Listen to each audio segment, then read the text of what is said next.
Unidentified drones hit the Russian city of Cheboksary in the Chuvashia Republic in the early hours of November 26th. Russian telegram channels were quick to suggest that the attack targeted a military-linked electronic warfare plant, marking what appears to be the second strike on the same facility in just a few months.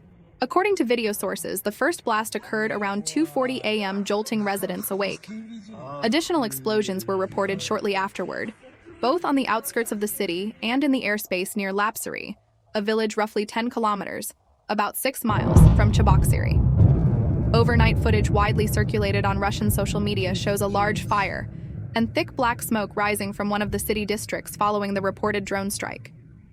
A few hours later, regional leader Oleg Nikolayev confirmed that the Chuvashia Republic had indeed come under a drone attack. He reported that 2 people were injured, including a teenager, and that 2 residential buildings sustained damage. These details have not yet been independently verified. Multiple Russian sources claim the drones struck the VNIIR-Progress plant, a facility located nearly 970 kilometers, 603 miles, from the closest part of the Ukrainian border. If confirmed, the strike would once again highlight Ukraine's ability to reach far-flung Russian targets.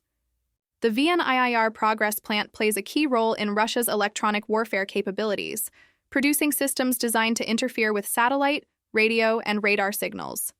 Its products include the Kometa antenna, an important component for jamming and signal disruption. The institute is already under US and EU sanctions due to its involvement in Russia's military programs. Now on to other news. Ukraine supports most of the revised US peace plan, but firmly rejects 3 key demands: reducing the size of its armed forces, abandoning NATO membership, and making any territorial concessions, CNN reports. General Hanadov clarified that Geneva talks only addressed Ukraine's future peacetime army, not any demobilization. In the U.S., Republican Congressman Don Bacon slammed U.S. envoy Steve Witkoff, saying he's acting entirely in Russia's interests. If he were a paid Russian agent, would he be doing anything differently? He must be removed.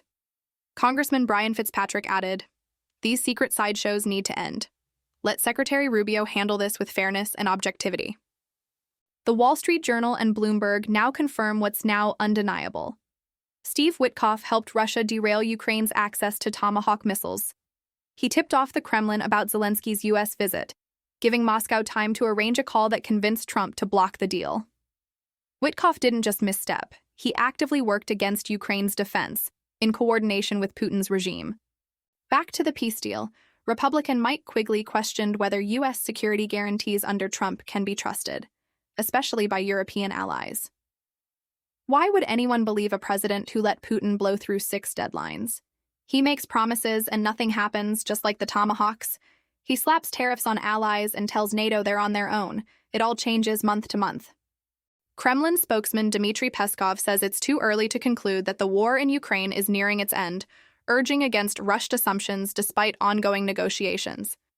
Quite clearly, Russia will be drawing out this process to ensure it ends up with no resolution either way. Remember, Putin does not want to end the war.